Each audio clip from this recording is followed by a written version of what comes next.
Alrighty trainers, TaeganAdventures here. So, in a few hours time, Entei will hit the scene in Tier 5 raids in Pokemon Go with its two brethren, Raikou and Suicune. I've already made a video about Raikou previously, which you can check up there in the top right corner. But this video will focus on Entei, how you should defeat it in Pokemon Go, what's your best strategies, and possibly how Entei can be used in PvP as well. So without further ado, let's get right into this video. Alright, so the first thing we need to know is Entei's base stats. Entei is a really good attacker, pretty bulky, sitting at a 251 base HP, 235 base attack, and then 171 base defense. It has pretty solid moves as well, Fire Fang and Fire Spin for fast moves, and Flamethrower, Fire Blast, Overheat, and Iron Head for charge moves. Now it's pretty interesting that Entei has Iron Head because Entei, being a mono fire type, is weak to water, ground, and rock types, and Iron Head being a steel type move should do super effective on any rock types, so any rock types going for their stab rock type moves will be penalized when facing an Iron Head Entei. Now of course I already mentioned that Entei is weak to water, ground, and rock type moves, so of course your ideal counters would mainly be the water, ground, and rock types. Now the ground types mentioned here in this video will be the same as the ground type counters for Raikou. Basically your Groudons, your Garchomps with Mud Slap and Earthquake. They're definitely really good attackers and really good DPS. Garchomp especially is really tanky. Groudon definitely the best ground type DPS in the game, full stop.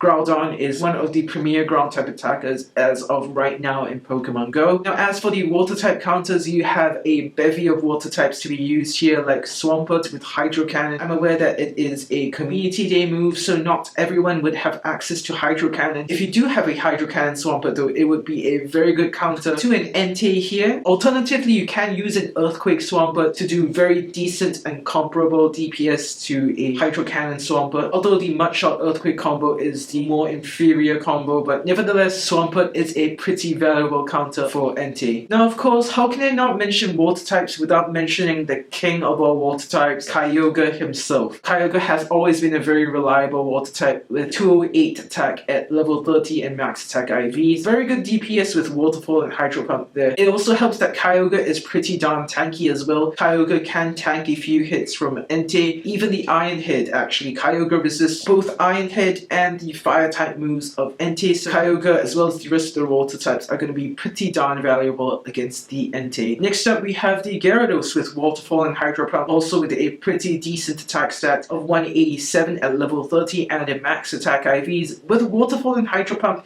is slightly behind Swampert in terms of DPS, but it does have a really darn good attack stat to be made use of, and it's going to be pretty hard hitting as well. Now of course with the recent water type festival in Pokemon Go, we have Crabhammer added to the game code, and two of the Pokemon who are lucky enough to receive this hard hitting water type move are Kingler and Crawdont. These two are pretty much glass cannons, so you might want to send in your Kinglers and Crawdonts with caution here, but Kingler actually deals comparable DPS to a Waterfall Hydro Pump Kyogre, so definitely check out Kingler if you saved a max attack Kingler and have it decently powered up. You can use a Kingler in raids, although it's not really recommended because Kingler again is a glass cannon, so is Crawdont, but Crabhammer is a pretty hard hitting move nonetheless. Pretty exciting to see a Kingler or Crawdont with Crabhammer being used in a raid. Honorable mention here goes to Feraligatr with the Hydro Cannon, again another Community Day exclusive moveset, so it's pretty hard to get your hands on, especially when Totodile Community Day was all the way back in January 2019. I would definitely suggest you using a Swampert or a Kyogre as your water type counter. If not, you can just fall back on Gyarados. Magikarp is pretty common, so you should have enough candy to get a decent Gyarados if you have been playing for some time now. So Gyarados, Swampert, Kyogre, definitely your best water type counters. Now if you're talking about rock type counters, of course we have the OG Tyranitar. I believe I've said this a million times. Tyranitar has the bulk, the offenses, the DPS, it has everything you'll ever want for a counter. Tyranitar is one of the premium Pokemon in the game right now, being a pseudo legendary and available on Community Day with Smackdown. Pretty valuable assets in Pokemon Go. If you don't have a decently powered up Tyranitar though, you can opt for a Rhyperior if you don't mind evolving it with a Sinnoh Stone. Smackdown and Earthquake or Smackdown and Stone Edge should do a lot of damage against an Entei coming off a 187 attack at level 30 and max attack IVs on the Rhyperior. It's got decent defenses as well, just like Tyranitar, so you might want to consider a Rhyperior. And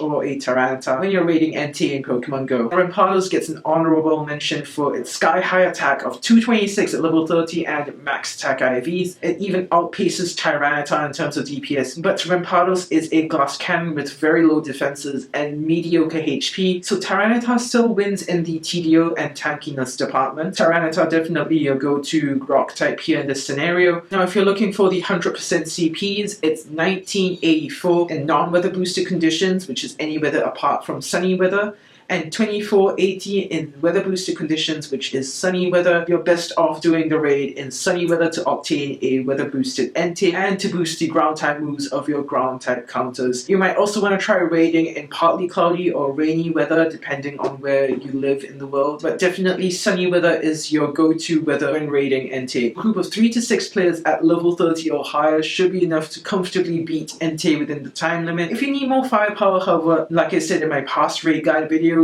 bring more people if you need more, and yeah, it should be pretty good to go when raiding Entei here. Now in terms of Entei's battle prowess, I'm glad to say that Entei has a pretty darn good battle prowess, just like its electric brother Raikou. In terms of DPS, Blaziken and Moltres are still at the top of the charts. Entei is sitting pretty low on the list right now, but if you look at the TDO, Ho-Oh and Entei take the 2 top spots. Actually, Entei is in 3rd place behind 2 of Ho-Oh's movesets. Here's Steel-Wing Fire Blast and Steel-Wing Solar Beam. Entei coming in 3rd place, Fire Spin Overheat. Definitely Ho-Oh and Entei are 2 of the best fire types, TDO-wise, but if you just look at the mono fire attackers, Entei is the best fire attacker with 2 fire type moves. Entei is a pretty bulky and pretty hard hitting fire type behind Ho-Oh. And if you factor in both DPS and TDO, Moltres still comes out here with Sky Attack, but if you want to just look at the Pokemon that only get access to double fire type moves, Entei still comes out right on top here with the Fire Spin and Overheat. Just right behind that is the Blaziken with Fire Spin and Blast Burn. So if you missed out on Community Day, yeah, you basically lost your chance of getting one of the best fire type attackers in game. Fortunately though, if you did not miss out on Entei,